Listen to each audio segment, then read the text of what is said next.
Soyez les bienvenus à une autre illustration de notre pasteur Koumoui. Maintenant, voyons la perdition de celui qui ne produit pas les fruits. Luc chapitre 13. Luc chapitre 13, à partir du verset 9. Il dit, peut-être à l'avenir donneras-tu du fruit, sinon tu le couperas. Si vous ne produisez pas le fruit, si vous n'avez pas la grâce de Dieu, si vous avez perdu la grâce de Dieu, vous avez perdu le fruit de la chrétienté, il dit, vous allez faire tout ce que vous faites et vous allez ôter ceux qui sont en train de vous bloquer. Vous venez ici, vous n'êtes pas venu de nouveau.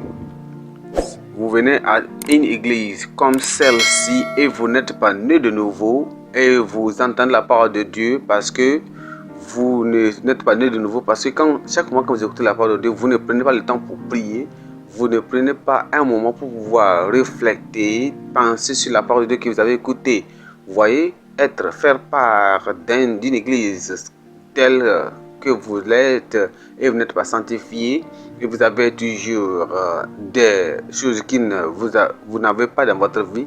Vous faites partie d'une église comme celle-ci et vous n'évangélisez pas, parce que chaque mois que vous écoutez la parole de Dieu, vous vous dépêchez, vous écoutez la parole de Dieu sur les lundis, les dimanches, les samedis, et chaque mois je parle, j'insiste sur ces paroles, et que vous savez les raisons pour lesquelles vous écoutez cette parole chaque moment et vous n'êtes pas né de nouveau. Ça peut être que vous êtes coordinateur, vous êtes coordinatrice, vous êtes pasteur régional, vous êtes pasteur du site, vous êtes quoi, n'importe quoi que vous êtes, mais vous n'êtes pas né de nouveau, vous n'avez pas la sanctification, vous n'avez pas la puissance de Dieu sur vous. C'est parce que quand vous écoutez la parole de Dieu, vous vous dépêchez pour sortir, pour fuir, pour aller à la maison, et vous ne restez pas pour prier et pour intercéder pour que Dieu vous transforme. Et la Bible vous dit que si, il dit dans le verset 9, il dit, peut-être à l'avenir donneras-tu de fruits, sinon tu le couperas. Ça veut dire quoi? Ça veut dire le jugement. Ça veut dire que si vous continuez sans les fruits, si vous continuez sans avoir le fruit de la justice, à l'avenir, vous serez coupé. Ça veut dire le jugement. Souvenez-vous que Dieu n'a pas d'acception de personne. L'âme qui pêche, celle qui mourra, pas un révérend, pas un pasteur. Si cette personne ne produit pas le fruit de la justice, et s'il n'y a pas de fruit, chaque arbre qui ne produit pas le fruit sera coupé et jeté dans le feu. Il dit dans Matthieu chapitre 7, Matthieu 7, verset 17, il dit, chaque arbre produit quoi? Produit de bons fruits. Et chaque fois qu'il ne produit pas de fruits est ôté et jeté dans le feu. Et il coupera et jeté dans le feu. Dans Hébreux 6,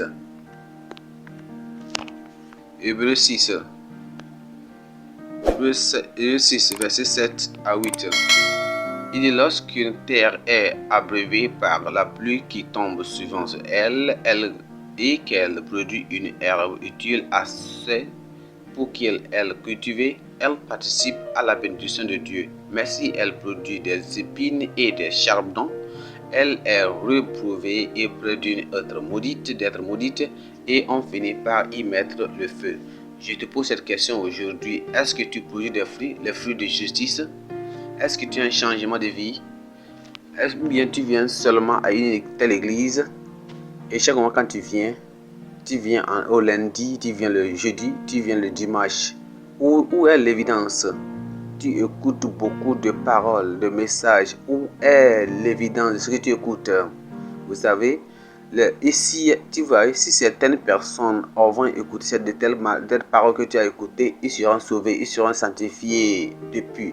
Ils seront remplis du Saint-Esprit depuis. Ils seront des évangélistes depuis. Ils vont aussi évangéliser. Ils vont passer tout leur temps en évangélisant. Toi, tu écoutes cette parole-là. Tu écoutes chaque moment. Tu écoutes.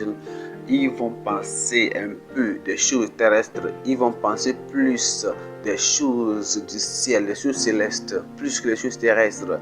Si c'est les autres personnes dans le monde entier écouter de telles paroles que tu écoutes, de tels messages que tu écoutes, ils seront contents. Est-ce que toi tu vas continuer comme ça? Il n'y a même pas de justice, il n'y a même pas de fruits de justice. une famille qui vient de telle église et elle continue à s'abuser de l'un à l'autre, la femme et le mari, les gens venant de telle église, après avoir venu dans cette église plus de 5 ans, ils continuent à mener une vie pécheresse. Les gens viennent de telle église, ils se pendent plus d'un an et ils se fâchent, ils n'ont même pas la patience, ils peuvent se fâcher complètement rapidement. Que je vous dis ceci là, tellement, je vais vous dire quelque chose, vous savez, nous avons beaucoup de personnes qui meurent parmi nous aussi. Et on dit, oh, ici on est de nouveau, ils font partie de cette église. Ça ne veut pas dire que ils disent, oh, nous sommes de nouveau. Ils font partie de cette église. Ils étaient parmi nous. Ils étaient ici dans cette église pendant plusieurs années. Vous voyez, ils meurent. Est-ce que vous croyez que c'est tous qui vont au ciel? Oh, c'était un grand bras, c'était un frère, c'était une soeur. C'est comme ça on peut dire de ces personnes. On ne peut jamais dire quelque chose de négatif d'eux.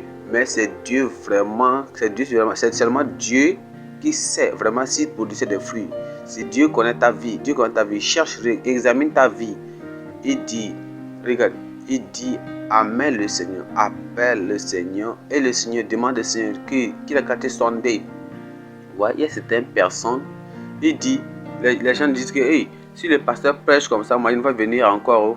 Ah, ça fait un problème. Si ne veut pas venir, nous allons continuer à prêcher comme ça. Soit vous aimez la manière dont nous prêchons, ou vous ne l'aimez pas, je m'en fous. Nous devons prêcher. C'est ce que nous devons prêcher, ce que le Seigneur nous a appelés à enseigner, à prêcher. Le jugement est près de vous et nous devons vous avertir concernant le jugement à venir. Alors nous qui vous aimons, nous n'allons pas faire une bouche, nous allons vous avertir, nous allons vous dire que ceci est là. Vous devez changer. Si c'est bon, si vous êtes appelé et vraiment vous voulez être un enfant de Dieu, vous voulez aller au ciel, après avoir, vous devez faire quoi? Vous devez changer. Quand vous écoutez la parole de Dieu, vous devez changer, vous êtes transformé. Non pas que vous êtes dans l'église et chaque mois quand vous faites 1 an, 2 ans, 3 ans et vous êtes dans la même église et votre vie n'est pas changée, votre vie ne transforme pas, elle est la même telle que vous étiez venu dans la même église. Non, c'est 3 ans, vous continuez à se tricher, vous continuez à travailler avec un certificat d'une autre personne, vous continuez à travailler avec un certificat d'une autre personne, vous continuez toujours à faire des choses mauvaises. Si vous ne changez pas, si vous tournez pas, si vous devez trouver de mauvaises voies, le jugement est près de vous. Le jugement viendra sur vous. Je veux que vous vous mettez debout et priez. Si vous écoutez la parole de Dieu, ça peut être que ce sera le dernier message que vous venez d'écouter. Et même, vous allez quitter ce monde. Il faut dire au Seigneur, je vais donner ma vie au Seigneur. Nous ne cherchons pas le nombre. Nous ne cherchons pas la multitude. Nous ne voulons pas avoir une grande multitude de personnes dans l'église. Mais nous cherchons les gens qui vont aller au ciel. Nous cherchons les gens qui sont prêts à s'humilier devant le Seigneur. Nous cherchons les gens qui sont prêts à changer leur vie, à changer de transformation, à chercher la justice, la pureté du cœur, la sincérité du cœur. Nous cherchons des gens qui seront repentis. Ils vont dire, Seigneur, nous allons au ciel. Ils vont dire, Seigneur, je vais aller au ciel. Nous ne cherchons pas le nombre. Nous ne voulons pas, nous voulons être, je vais faire partie des milliers. La Bible nous dit que non, que sans la sainteté, personne ne verra le Seigneur. L'âme qui meurt, c'est elle qui mourra. Tu continues à se mêler avec les filles, tu continues à faire du smollage, tu continues à faire de l'ivrognerie, tu continues à faire de l'adultère, de la fornication, tu te mêles avec les filles et garçons, tu continues à faire l'adultère, tu continues à faire la fornication et tu continues à mener une vie hypocritique, tu es toujours orgueilleux. Prie et dis, Seigneur, je veux me repentir. Seigneur, je me repens aujourd'hui. Seigneur, je me repens aujourd'hui.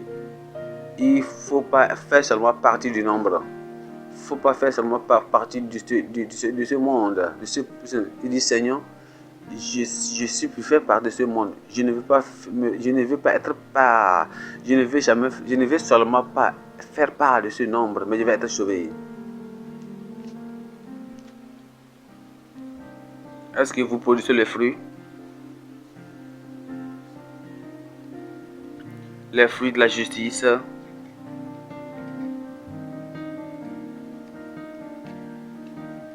Est-ce que vous êtes repenti? Ou bien on vous supplie seulement de venir à l'église?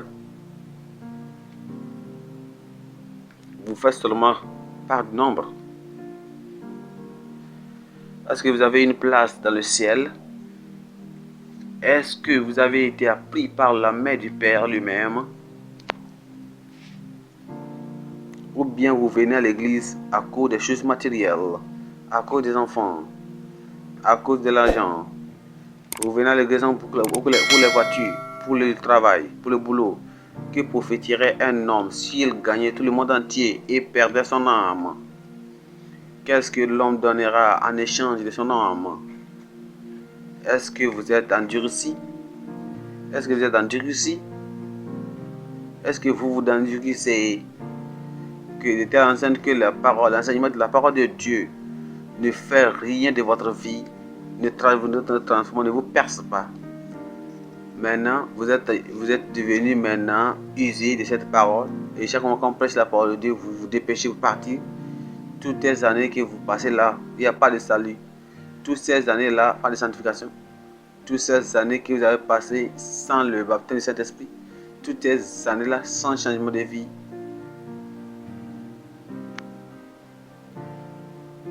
Vous êtes sans fruit. Il n'y a même pas de fruit spirituel. Vous êtes en train d'être, vous serez coupé et jeté dans le feu, à moins que vous vous repentez. Celui qui est né de nouveau, d'un enfant, ne commet pas le péché. Vous n'êtes pas ici à cause de la position. Vous êtes là ici pour aller au ciel. Vous n'êtes pas ici à cause des choses matérielles, mais vous êtes ici pour se préparer pour le ciel.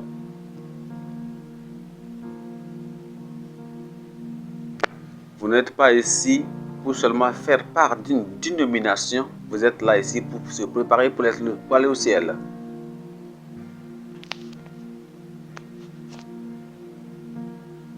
Vous n'êtes pas ici pour faire la compétition avec une autre personne.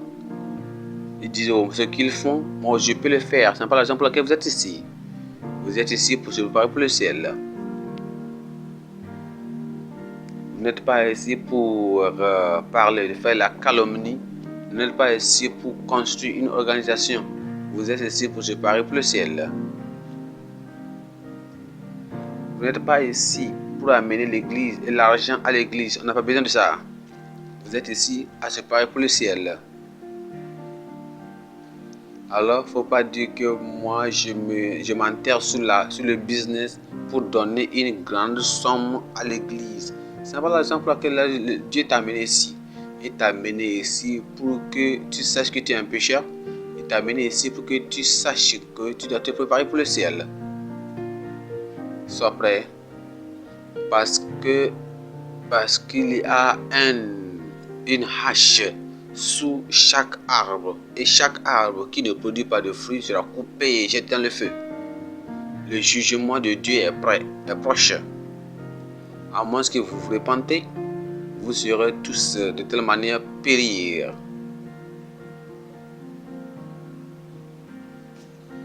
Je crois que vous êtes bénis à travers cette illustration de notre pasteur Koumoui. S'il vous plaît, il ne faut pas garder cette illustration à vous seul. Il faut le partager à d'autres personnes et cela aussi sera une bénédiction à d'autres personnes. S'il plaît à Dieu, on se reverra encore la semaine prochaine pour une autre illustration de notre pasteur Koumoui. Merci, soyez bénis.